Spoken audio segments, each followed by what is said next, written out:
শান্তি। আজ 29 এপ্রিল 2024-এর বাবার অমূল্য মধুর মহাবাক্য শুনব।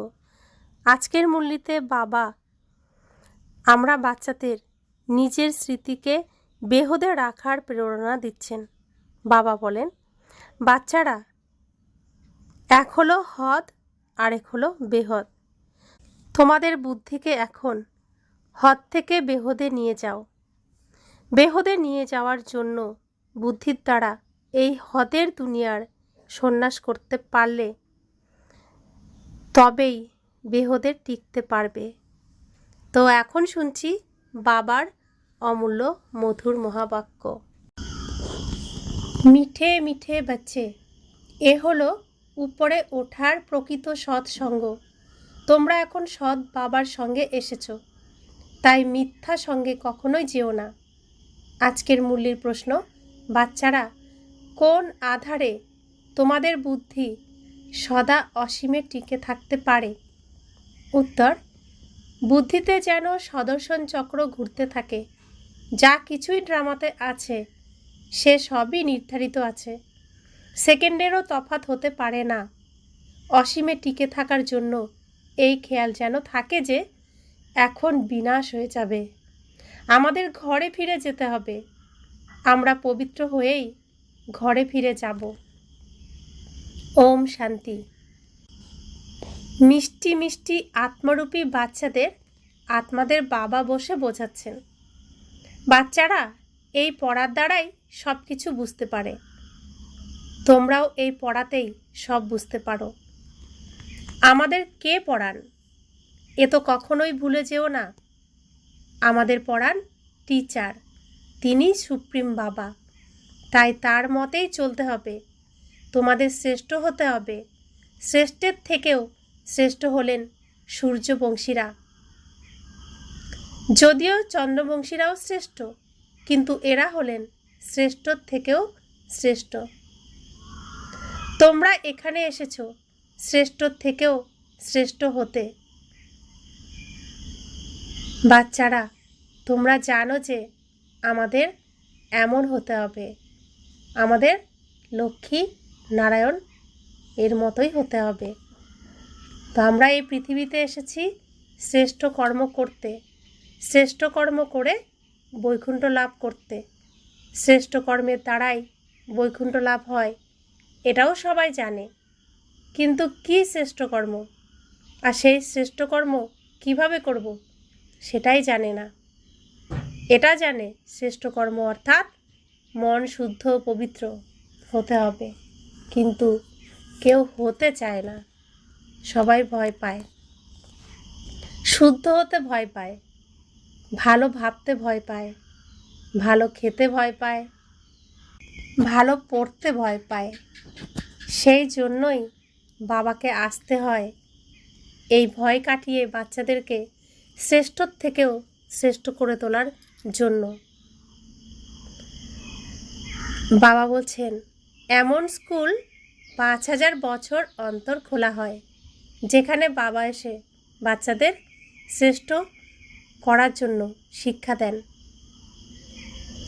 এখানে তোমরা এ কথা বুঝেই বসেছ যে এ সত্যিকারের সতের সঙ্গ। সৎ হলেন উঁচুর থেকেও উঁচু, তার সঙ্গে তোমাদের সঙ্গ। তিনি বসেই সত্যযুগের জন্য শ্রেষ্ঠর থেকেও শ্রেষ্ঠ দেবতা বানান, অর্থাৎ ফুল বানান। তোমরা এখন কাঁটার থেকে ফুলে পরিণত হচ্ছ। কেউ তো শীঘ্র পরিণত হয়, কারোর আবার সময় লাগে। বাচ্চারা জানে যে এ হলো সঙ্গম যুগ, সেও কেবল বাচ্চারাই জানে। তারা নিশ্চিত যে এ হলো পুরুষোত্তম হওয়ার যুগ। পুরুষোত্তমও কেমন? উঁচুর থেকেও উঁচু আদি সনাতন দেবী দেবতা ধর্মের যে মহারাজা মহারানী ছিলেন, তেমনই হওয়ার জন্য তোমরা এখানে এসেছ। তোমরা বুঝতে পারো যে আমরা এখানে এসেছি অসীম জগতের বাবার থেকে অসীম জগতের সত্যযুগী সুখ নেওয়ার জন্য। লৌকিক যে সমস্ত বিষয় আছে সবই সমাপ্ত হয়ে যায়। লৌকিক জগতের বাবা, লৌকিক ভাই, কাকা, মামা, সীমিত পাই পয়সার সম্পত্তি ইত্যাদি যার প্রতি অনেক মোহ থাকে, এ সবই শেষ হয়ে যাবে। বাবা বোঝান যে এই সম্পদ হলো সীমিত জগতের। এখন তোমাদের অসীমে যেতে হবে, বেহদে যেতে হবে। অসীম জগতের সম্পদ প্রাপ্ত করার জন্য তোমরা এখানে এসেছো। কোথায় এসেছি? প্রজাপিতা ব্রহ্মাকুমারী ঈশ্বরীয় বিশ্ববিদ্যালয়ে ভগবানের কাছে পড়তে এসেছি। আর তো সব কিছুই হলো লৌকিক বা সীমিত সামগ্রী। এই শরীরও সীমিত জগতের। অসুস্থ হয়, সবই শেষ হয়ে যায়, অকাল মৃত্যু হয়ে যায়। এখন তো দেখো মানুষ কি কি বানাতে থাকে।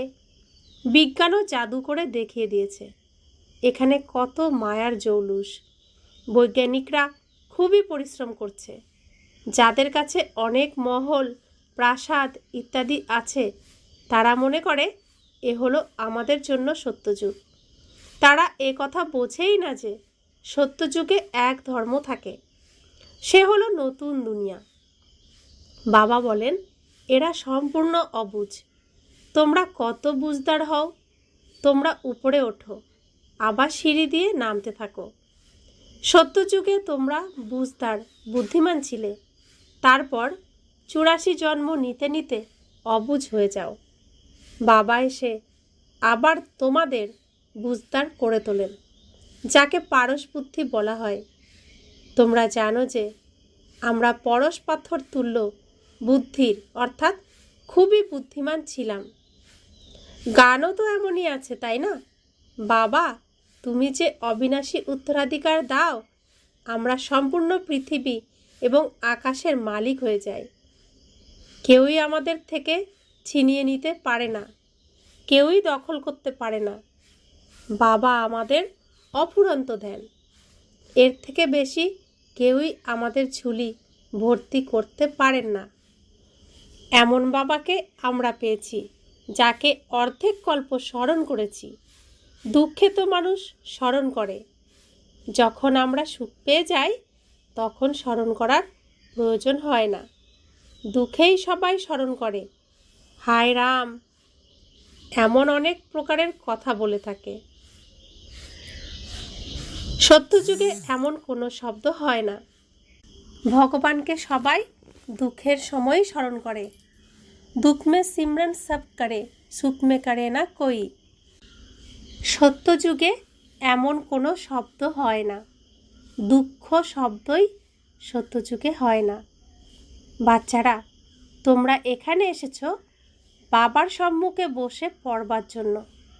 প্রত্যক্ষভাবে তোমরা বাবার ভাষা শোনো। বাবা কোনো ইনডাইরেক্ট জ্ঞান দেন না। জ্ঞান আমরা প্রত্যক্ষভাবেই পাই। বাবাকে আসতে হয়। তিনি বলেন, আমি আমার মিষ্টি মিষ্টি বাচ্চাদের কাছে এসেছি। আমাকে ডাকে ও বাপদাদা বলে। বাবাও উত্তর দেন, ও বাচ্চারা বলে। এখন তোমরা আমাকে খুব ভালোভাবে স্মরণ করো, ভুলে যেও না। মায়ার বিঘ্ন তো অনেকই আসবে। তোমাদের পড়া ছাড়িয়ে দিয়ে তোমাদের দেহভাবে নিয়ে আসবে, তাই সাবধান থাকো। এ হলো সত্যিকারের সৎসঙ্গ, উপরে যাওয়ার। দুনিয়ার ওই সব সৎসঙ্গ হলো নিচে নামার। এই সৎসঙ্গ একবারই হয়। মিথ্যা সঙ্গ জন্ম জন্মান্তর অনেকবারই হয়। বাবা বাচ্চাদের বলেন, এ তোমাদের অন্তিম জন্ম। এখন তোমাদের ওখানে যেতে হবে যেখানে কোনো অপ্রাপ্ত বস্তুই নেই, যার জন্য তোমরা এখন পুরুষার্থ করছো। বাবা এখন যা বলছেন তা এখন তোমরা শুনছো। ওখানে তোমরা এসব কিছুই জানতে পারবে না। এখন তোমরা কোথায় যাচ্ছ? নিজেদের সুখধামে। এই সুখধাম তোমাদেরই ছিল।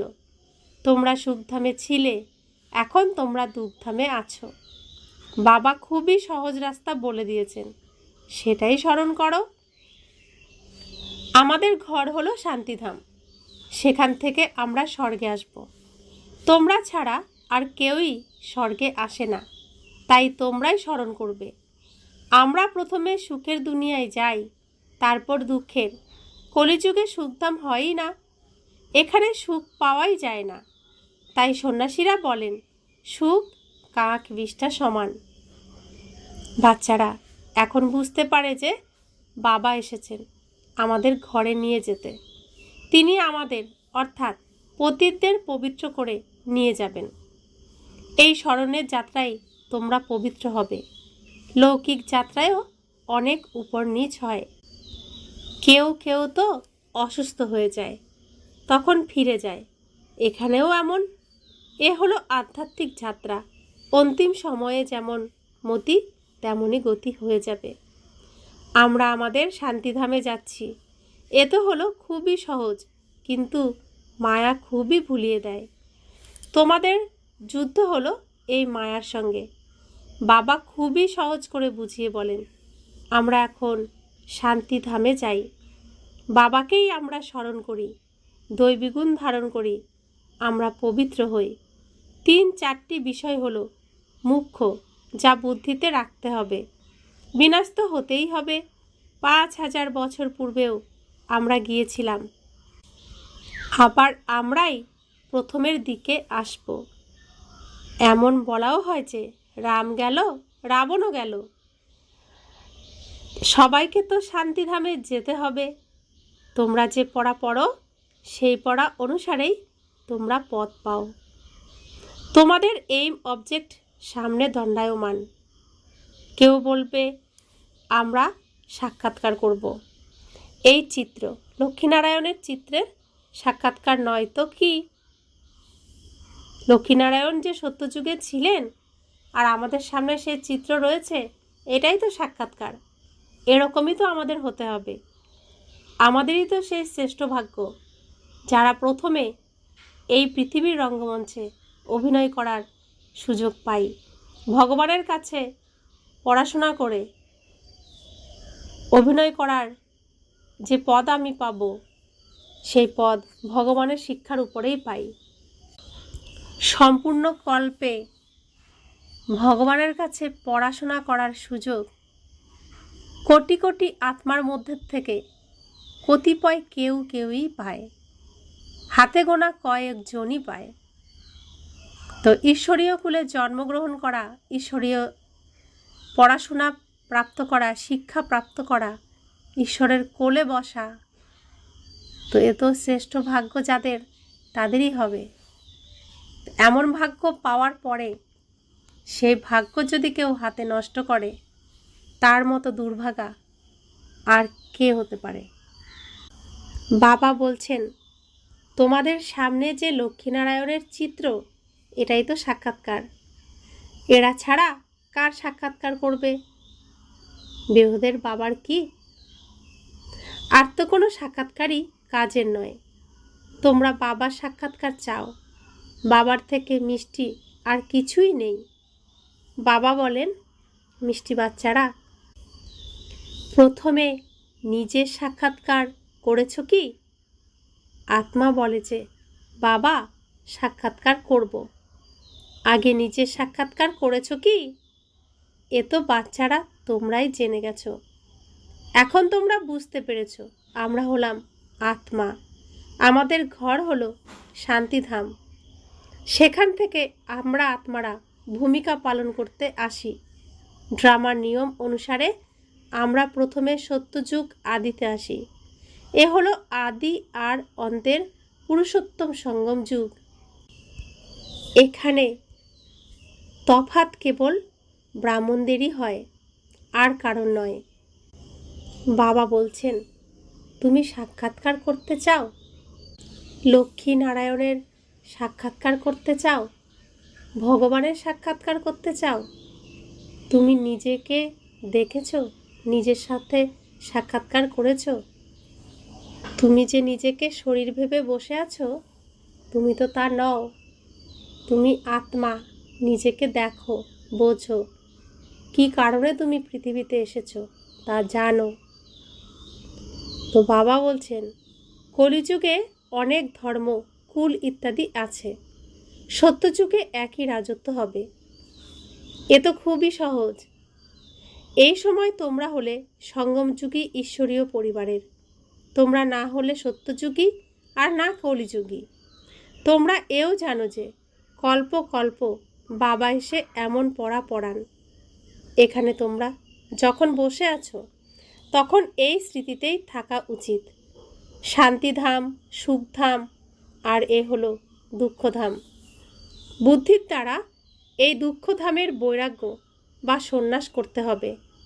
ওরা বুদ্ধির দ্বারা কোনো সন্ন্যাস করে না, ওরা বাড়ি ঘর ছেড়ে সন্ন্যাসী হয়।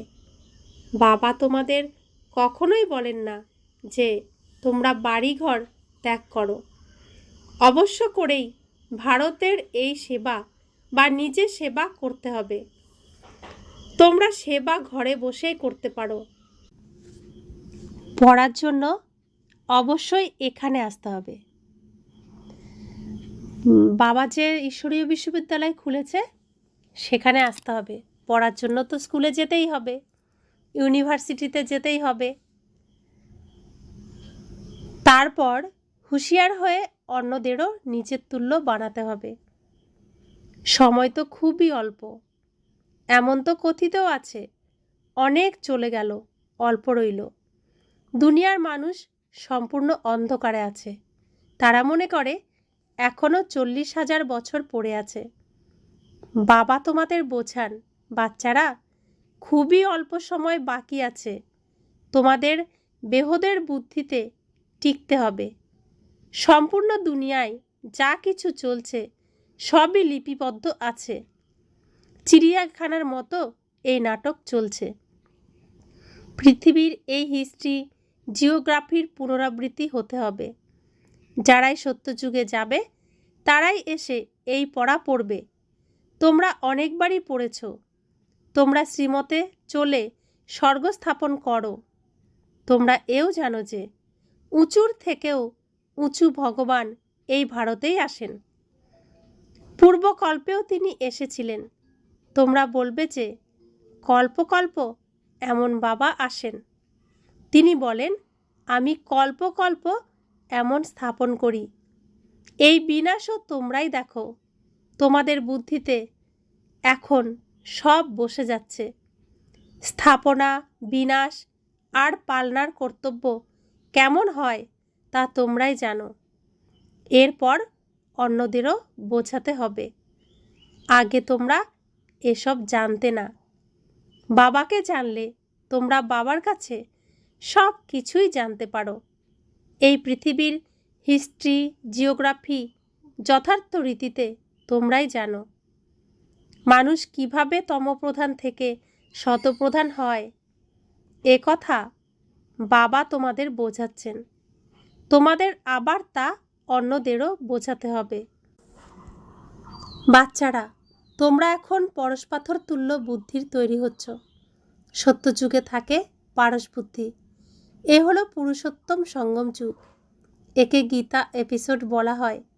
তোমরা সেই সময় পাথর বুদ্ধির থেকে পরশ পাথর বুদ্ধির হও। গীতা তো ভগবান নিজেই শোনান, মানুষ শোনায় না। তোমরা আত্মারা আগে শোনো, তারপর অন্যদেরও শোনাও। একে বলা হয় আত্মিক জ্ঞান, যা তোমরা আত্মারূপী ভাইদের শোনাও। তোমরা ধীরে ধীরে বৃদ্ধি পেতে থাকো। তোমরা জানো যে বাবা এসে সূর্যবংশী এবং চন্দ্রবংশী রাজত্ব স্থাপন করেন। কার দ্বারা স্থাপন করেন? ব্রহ্মা মুখ বংশাবলী ব্রাহ্মণ কুলভূষণদের দ্বারা। বাবা শ্রীমত দান করেন। এ হলো বোঝার মতো কথা। হৃদয়ে নোট করে নিতে হবে যে এ হলো খুবই সহজ। এ হলো দুঃখধাম। আমাদের এখন ঘরে ফিরে যেতে হবে। আমরা এতদিন শুনে এসেছি কৃষ্ণ দ্বাপরে এসেছেন, এসে তিনি গীতা জ্ঞান দিয়েছেন। আবার এটাও শুনি ব্যাসদেব মহাভারত লিখেছেন, অর্থাৎ গীতার বাণী ব্যাসদেব লিখেছেন। তিনি শ্রীকৃষ্ণর কাছ থেকে তো শোনেননি, অন্য কারো কাছ থেকে শুনে লিখেছেন। তাহলে শ্রীকৃষ্ণ দ্রাপরে ছিলেন, গীতাও দ্রাপরে রচিত হয়েছে। ব্যাসদেব শ্রীকৃষ্ণর কাছে কেন যাননি? শ্রীকৃষ্ণ ভগবান, তার জন্য আমরা এত কিছু করছি, আর তিনি তখন সশরীরে ছিলেন, তাহলে ব্যাসদেব তার কাছে যাননি কেন? আর শ্রীকৃষ্ণ অর্জুনকে যখন গীতা জ্ঞান দিয়েছেন, সেটা ব্যাসদেব কেন লিখবেন? শ্রীকৃষ্ণ নিজেই তো কাউকে দিয়ে লেখাতে পারতেন, যেমন অর্জুনকে বলেছেন সেরকম সেটা লেখাতেও পারতেন। তাহলে এমনটা কেন হলো? হিসেব মেলে না। বাবা বলছেন, কলিযুগের পরে হলো সত্যযুগ। বিষয় তো খুবই সহজ আর ছোট, তোমরা যদি পড়তে নাও পারো তাহলেও কোনো অসুবিধে নেই। যারা পড়তে জানেন তাদের থেকে তখন শোনা উচিত। শিব বাবা হলেন সমস্ত আত্মাদের বাবা। এখন তার থেকে অবিনাশী উত্তরাধিকার নিতে হবে। বাবার উপর নিশ্চিত থাকবে তো স্বর্গের সম্পদ পাবে। তোমাদের ভিতরেও অজপাজপ চলতে থাকে। শিব বাবার থেকে বেহদের সুখ আর স্বর্গের অবিনাশী উত্তরাধিকার পাওয়া যায়। তাই অবশ্যই শিব বাবাকে স্মরণ করতে হবে। সকলেরই বেহদের বাবার থেকে অবিনাশী উত্তরাধিকার নেওয়ার অধিকার আছে। লৌকিকে যেমন জন্মগত অধিকার পাওয়া যায়, তেমনি এ হলো অসীম জগতের। শিব বাবার থেকে তোমরা সম্পূর্ণ বিশ্বের রাজ্য পাও। ছোট ছোট বাচ্চাদেরও এ কথা বুঝিয়ে বলা উচিত। প্রত্যেক আত্মারই অধিকার আছে বাবার থেকে জন্মগত অধিকার নেওয়ার। তোমরা কল্প কল্প অবশ্যই তা নিয়েছ। তোমরা জীবন মুক্তির অবিনাশী উত্তরাধিকার নাও। যারা মুক্তির অবিনাশী উত্তরাধিকার পায় তারাও জীবন মুক্তিতে অবশ্যই আসে। প্রথম জন্ম সুখেরই হয়। এ হলো তোমাদের 84তম জন্ম। এই সম্পূর্ণ জ্ঞান তোমাদের বুদ্ধিতে থাকা উচিত। অসীম জগতের বাবা তোমাদের পড়ান, এ কথা ভুলে যেও না। দেহধারীরা কখনোই জ্ঞান দিতে পারে না, তাদের মধ্যে আত্মিক জ্ঞান থাকে না। তোমাদের বোঝানো হয় সকলকে ভাই ভাই মনে করো। যে সমস্ত মানুষ আছে তারা কেউই এই শিক্ষা পায় না।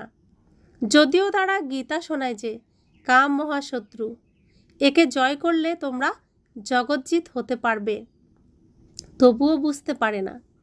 এখন ভগবান হলো সত্য। দেবতারাও এই ভগবানের থেকে সত্যতা শিখেছে। কৃষ্ণ এই পথ কোথা থেকে পেয়েছে? লক্ষ্মীনারায়ণ কিভাবে হলো? তারা কি কর্ম করেছে? কেউ কি তা বলতে পারবে? এখন তোমরাই জানো যে ব্রহ্মার দ্বারা নিরাকার বাবা তাদের এই কর্ম শিখিয়েছেন। এ তো সৃষ্টি। তোমরা এখন হলে প্রজাপিতা ব্রহ্মাকুমার ব্রহ্মাকুমারী। তোমাদের কাছে আত্মিক বাবার জ্ঞান আছে। তোমরা বুঝতে পারো যে আমরা ভগবানকে জেনে গেছি। তিনি হলেন উঁচুর থেকেও উঁচু নিরাকার, তার কোনো সাকার রূপ নেই। বাকি আর যা কিছুই দেখো তা সাকার। মন্দিরেও তোমরা লিঙ্গ দেখো, অর্থাৎ তার কোনো শরীর নেই। এমনও নয় যে তিনি নাম রূপ থেকে পৃথক। হ্যাঁ, অন্য সব দেহধারীর নাম আছে, জন্মপত্র আছে। শিব বাবা হলেন নিরাকার, তার কোনো জন্মপত্রিকা নেই। কৃষ্ণের হলো 1 নম্বর জন্মপত্রিকা। মানুষ শিব জয়ন্তীও পালন করে। শিব বাবা হলেন নিরাকার, কল্যাণকারী। বাবা যেহেতু আসেন, তিনি অবশ্যই অবিনাশী উত্তরাধিকার দেবেন। তার নাম হলো শিব। বাবা, টিচার, সদ্গুরু, এই তিনি হলেন এক। তিনি কত ভালোভাবে পড়ান। বাবা কত সুন্দর বুঝিয়ে পড়ান, কত সহজভাবে পড়ান। अच्छा, मीठे मीठे सिखिला दे बच्चों प्रति माता पिता बाप दादा का याद प्यार और गुड मॉर्निंग। रूहानी बाप की रूहानी बच्चों को नमस्ते। हम रूहानी बच्चों की रूहानी माता पिता बाप दादा को याद प्यार, गुड मॉर्निंग और नमस्ते नमस्ते नमस्ते। शुक्रिया बाबा, শুক্রিয়া বাবা, শুক্রিয়া। ধারণার জন্য মুখ্য সার। 1. বুদ্ধির দ্বারা এই দুঃখধামের সন্ন্যাস করে স্মৃতিকে শান্তিধাম আর সুখধামে রাখতে হবে। ভারতের বা নিজের প্রকৃত সেবা করতে হবে। সবাইকে আধ্যাত্মিক নলেজ শোনাতে হবে। 2. নিজের সত্যযুগী জন্মসিদ্ধ অধিকার নেওয়ার জন্য এক বাবার প্রতি সম্পূর্ণ বিশ্বাস রাখতে হবে। মনের মধ্যে অজপাজপ চলতেই থাকবে। রোজ অবশ্যই পড়া করতে হবে। বরদান। সর্বসম্বন্ধের অনুভূতির সাথে প্রাপ্তির খুশি অনুভবকারী তৃপ্ত আত্মা ভব। যে সত্যিকারের প্রেমিকা সে সকল পরিস্থিতিতে প্রতিটি কর্মে সদা প্রাপ্তির খুশিতে থাকে। কোনো কোনো বাচ্চা অনুভূতি করে যে হ্যাঁ উনি আমার বাবা সাজেন বাচ্চা, কিন্তু যতটা প্রাপ্তি করতে চায় ততটা হয় না। তো অনুভূতির সাথে সর্বসম্বন্ধের দ্বারা প্রাপ্তির অনুভব হবে। এরকম প্রাপ্তি আর অনুভব যে করে সে সদা তৃপ্ত থাকে। তার কাছে কোনো জিনিসের অপ্রাপ্তি থাকে না। যেখানে প্রাপ্তি থাকে সেখানে তৃপ্তি অবশ্যই হবে। স্বয়ং ভগবান আমাদের প্রাপ্ত হয়েছে। ভগবান পাওয়ার পরে আর কিছু কি চাওয়ার থাকতে পারে।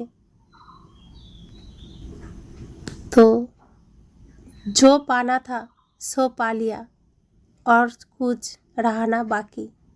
যা পাওয়ার ছিল তা পেয়ে গেছি, আর কিছু পাওয়ার বাকি নেই। ভগবানের পরে আর কিছু চাওয়ার থাকতে পারে না, তাই কিছু চাওয়ার আর নেই। ভগবান আমার হয়ে গেছে, ভগবানের সব কিছু আমার হয়ে গেছে। আমি সর্বশ্রেষ্ঠ ধনী, সর্বশ্রেষ্ঠ ভাগ্যবান। আমি খুবই সৌভাগ্যবান আত্মা, পরমপিতা পরমাত্মার আজ্ঞাকারী শ্রেষ্ঠ সন্তান। তার যোগ্য রক্ষাকারী, যোগ্য আজ্ঞাকারী সন্তান। তার যোগ্য রক্ষা করার মতো শক্তি তিনি আমাকে ভরে দিয়েছেন। আমি পারব, তাই তিনি কোটি কোটি আত্মার মধ্য থেকে আমাকে খুঁজে নিয়ে এসেছেন তার যোগ্য রক্ষা করার জন্য। সত্যযুগে প্রথম সারিতে অভিনয় করতে আসার জন্য ভগবান আমাকে নিজে খুঁজে নিয়েছেন। নিজে খুঁজে নিয়ে খুব আদর যত্ন সহকারে আমাকে বৈকুণ্ঠে যাওয়ার জন্য, শ্রীকৃষ্ণের বংশধর হওয়ার জন্য খুব যত্ন সহকারে পড়াচ্ছেন, রিহার্সাল করাচ্ছেন, ট্রেনিং করাচ্ছেন। স্লোগান। নিমিত্ত হও তো সেবার সফলতার শেয়ার প্রাপ্ত হয়ে যাবে। তো আমি আত্মা, আমি পরমপিতা পরমাত্মার সন্তান।